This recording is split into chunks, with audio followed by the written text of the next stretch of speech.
distinguished guests, and fellow Toastmasters. A very good evening to you all. Good evening.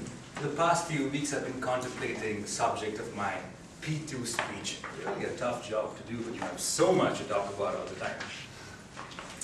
And then I thought to myself, I'm going to talk about something I learned through the journey of life.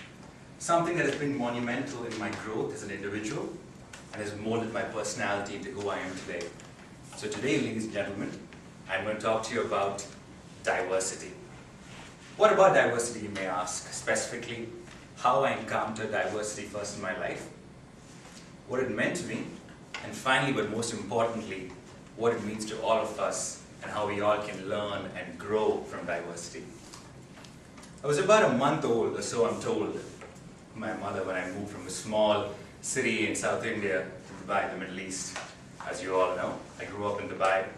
And for the first few years of my life, I distinctly remember thinking to myself, I'm Arab, I'm Middle Eastern. I knew that so well in my head until that first trip to India, where I met my grandparents, my cousins and my aunts and my uncles. And they asked me, so Vikas, what do you think about home?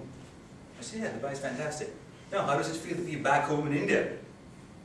I thought to myself, as a small child, back home in India, no, it's just vacation. Home is Dubai, I'm not from here. You can only imagine the confusion in a young child's mind when for the first time they're encountered by the fact that where he spends all his time, goes to school, is not home, but India is home. Anyways, I have the most funniest memories of that summer with the questions asked my uncles and my aunts and everyone, because I'd have my cousins ask me, so how long does it take to get to school? About 5 minutes. That must be a really fast camel then. No, not really. We take the bus to go to school. Do you find petrol on the streets in Dubai? No, we don't. We go to gas stations. So it was a really interesting experience. For the first time, I actually came across some culture shock, as we all have heard of it today. What is culture shock? We all know. Let's just say it's a small feeling of disorientation or alienation in a new environment, new surrounding, perhaps a new country maybe. Ironical situation here is that here I was in India, my homeland, and I had a culture shock. A little hard to explain to myself at that point. Over the next few years, I had the privilege to be educated in Dubai, also made a lot of friends. I like to call them like-minded individuals because they all were first-generation Indian Dubaiites. Indians who were born and brought up, spent most of their life in Dubai, who really didn't know who they were, but had a good mix of being Middle Eastern and being from India too. So we'd find ourselves teaching our Arab friends how to play cricket, and you'd find our Arab friends telling us, no, soccer, football, that's the best game. And we're like, doesn't make any sense, it's cricket, right? We'd find ourselves mixing Indian food with hummus and Lebanese food, and we loved it. It was fantastic, because we got the best of India on our summer vacations every time we went back, and we got the best experience of living in a new place, interacting with new people. I guess I was about 17 when all this got a bit too old for me, got a little rebellious, and I thought to myself, I need something new to explore. And I said, how about the US? I've heard it's really cool, a lot of cool things happening with a lot of new people. So I challenged myself again and set out on a journey to explore the US, in search perhaps what I think of now, diversity.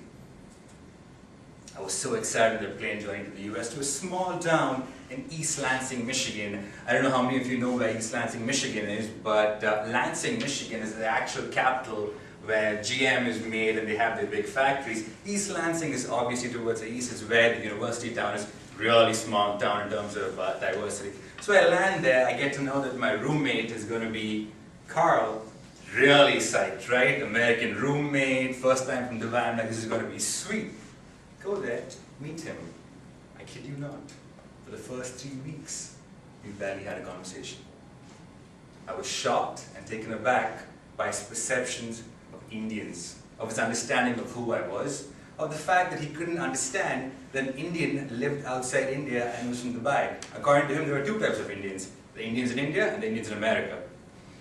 So where was I? Bit of a confusion for him. And you know, I was taken aback by what I perceived to be his rudeness and, you know, unfriendliness. A couple months passed, and next thing you know, Carl moved out. Funnily, or maybe not funnily, I somehow took this as a disappointment. All of a sudden I thought, moving from a booming metropolis like Dubai, where I meet all kinds of people, how could I not communicate to Carl? What made him move out? I'm a pretty fun person. Why could not he stay to be my roommate? there was definitely a challenge. There was definitely something lacking in me that I could not break that barrier and communicate across to somebody else. I took this up as a challenge, and for the next 5 years in my educational life, immersed myself in activities that involve people from across the world. I realized by welcoming diversity in my life, I not only learned a lot about myself, but I also learned a lot about people. Actually, it's the other way around. I not only learned a lot about other people, but also about myself. I discovered what it really meant to be Indian, what it meant to be Indian in Dubai, perhaps. Mark Twain, the famous American author, has said, "Travel is fatal to prejudice, narrow-mindedness, and bigotry. And it is for these sole reasons that many of our people require it. Broad, wholesome, charitable views of men are not acquired by vegetating in one corner of the earth all one's lifetime." Indeed, that small journey to the US has changed my life for good. How has this helped me, you may ask? Personally, today I have an appreciation for diversity that I did not have maybe a decade back. I pursue language courses to learn more about people. Tonight, I will begin a new journey to Amsterdam to just find out what it's like in Europe. Financially, it has helped me pursue better career opportunities, grow in the corporate ladder, where today's global economy sees multicultural awareness and cultural sensitivity as a positive attribute. Final part of my speech, how can we all benefit from this? Where you might say, in this busy life of ours, do we find this diversity? What do we do about this diversity? How do we learn? Let's take the IC Toastmasters, for instance. 100% of our membership speaks more than one language. I bet 95% of our membership has lived and worked in more than one country. Isn't that good enough for a start place? I believe the D in DIC Toastmasters does not stand for Dubai. It stands for diversity, as you'll see across the room today. Every time I come here, I learn something new about somebody or a new place. Most importantly, ladies and gentlemen, there's so much to do in a metropolis like Dubai, where 80% of the population is expat. Venture out there, learn from people, keep your ears wide open, and have a heart and soul to appreciate, understand, and admire the variety in life. As you all know, variety is the spice of life. I'll leave you with something the great Mahatma Gandhi said. "I do not wish my house to be walled on all sides and my windows stuffed. I want the cultures of all lands to be blown about my house as freely as possible." Good evening.